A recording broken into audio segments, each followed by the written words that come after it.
What's up, guys? Welcome back to the channel. My name is Justin, and today we're listening to Yes with their song South Side of the Sky off of their album Fragile, released in 1971. Of course, I did listen to this song over on JPMP, but it's been a very long time since I have listened to this song, so I figured, you know what, let me re-listen to it. I would like to give my current and updated opinion on it, and kind of see if anything's changed.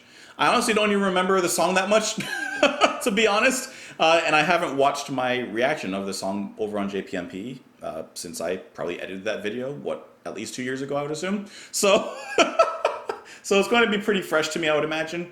I hope that you guys are having just the best day ever. You're more than welcome to join me on Twitter. You can join me in the comments down below. And let's just do it. This is South Side of the Sky by Yes.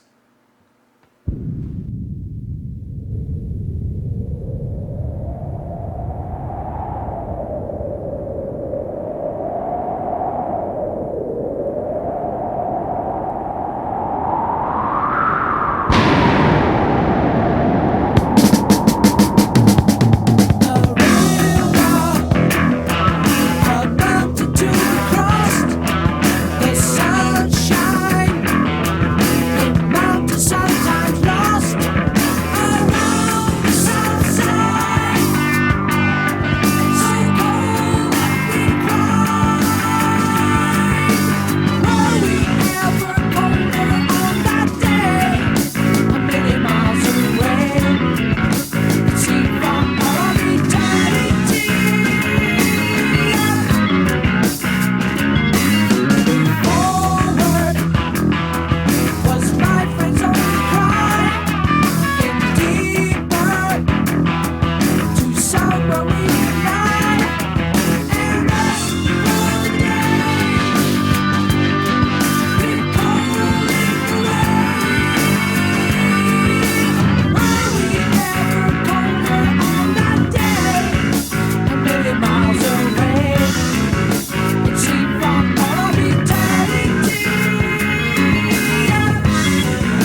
Okay, my first question, to be honest with you guys, is how did I not remember the song? Because clearly, this is one of Yes's best songs, at least to me. This is like one of their best songs I've ever heard. The verse is insane. I mean, when it started, like, I remembered, the main parts of it, but I mean, I don't know why I didn't remember it initially because this was a fantastic song.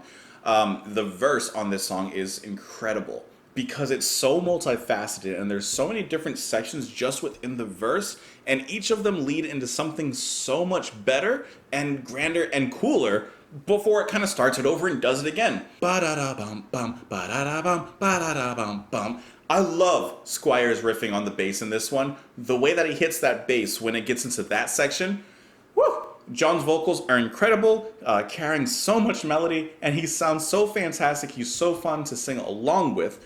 How his guitar leads and his guitar playing is incredible, as we already know. But in this song, it's no different. Bum, bum, bum, bum.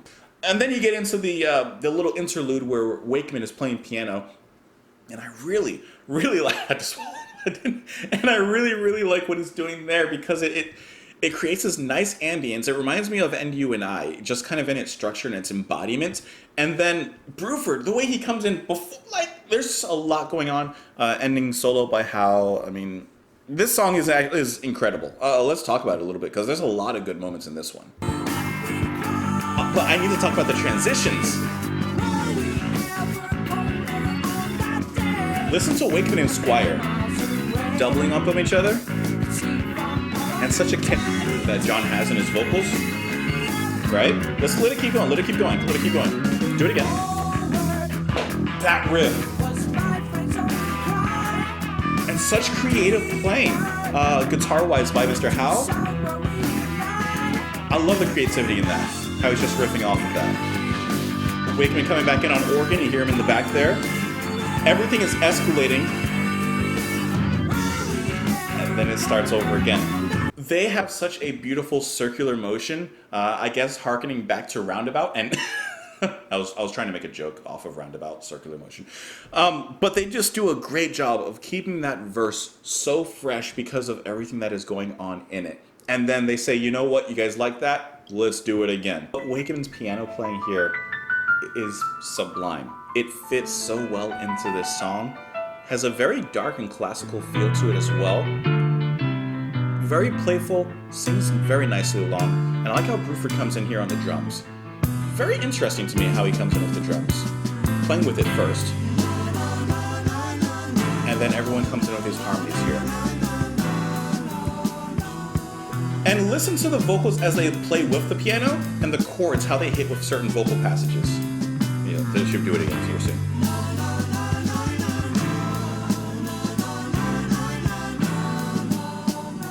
Yeah, the chords being played on the piano as they hit certain notes vocally, it hits very uniquely. The way that the drums play here are so interesting.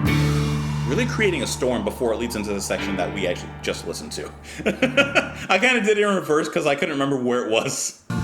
One thing that you guys know that I love about Yes, and I'm sure that many of you, if not all of you, also love about Yes, is the way that they build their harmonies on top of each other and layer them here.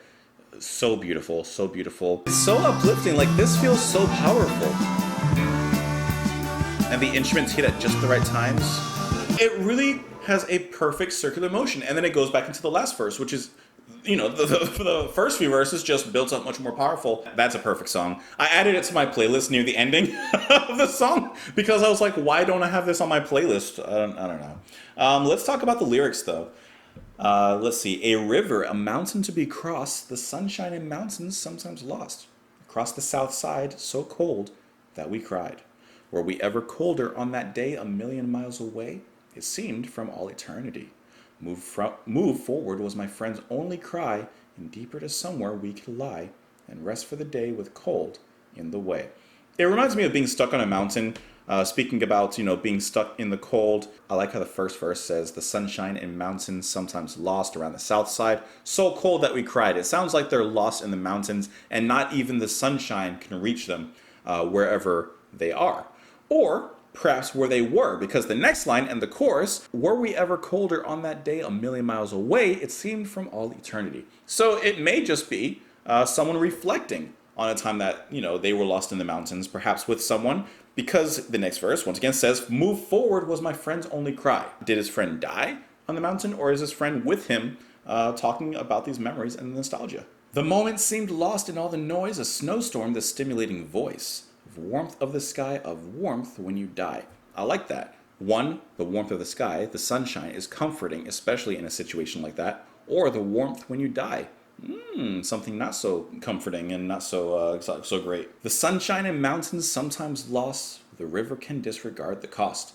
And melt in the sky, the warmth when you die, were we ever warmer on that day a million miles away, it seemed from all eternity. It says here that according to John, the inspiration for the lyrics came from an article which claims that sleep is death's little sister, and the lyrics expand on the idea that death could be beautiful. Okay?